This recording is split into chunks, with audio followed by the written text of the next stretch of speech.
நமோ நாராயணாய. குருப்யோ நமக. ஆழ்வார்கள் திருவடிகளே சரணம். ஸ்ரீமதி ராமானுஜாய. ஸ்ரீ நம்மாழ்வார் திருவடிகளே சரணம். திருவாய்மொழியின் 6வது பாசுரத்தை காண்போம்.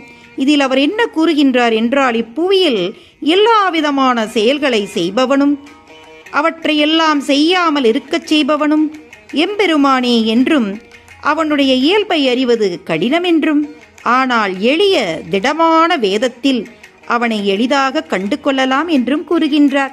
நின்றனர் இருந்தனர் கிடந்தனர் திரிந்தனர், நின்றலர் இருந்திலர் கிடந்திலர் திரிந்திலர், என்றும் ஒரியல்வினர் என நினைவறியவர், என்றும் ஒரியல்வோடு நின்றவன் திடரே.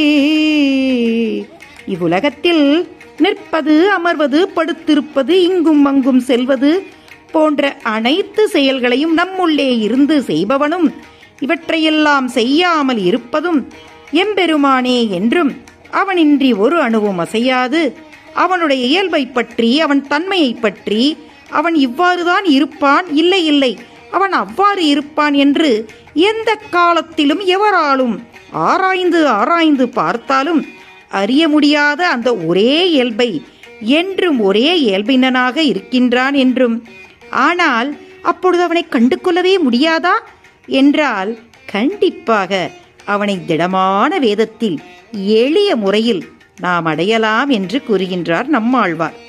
ஆகையால் வாருங்கள், நாமும் இந்த அற்புதமான தமிழ் வேதத்தை படித்து அவனை கண்டு கொள்ளலாம். ஓம் நமோ பகவதே வாசுதேவாய. இன்னும் சிந்திப்போமாக.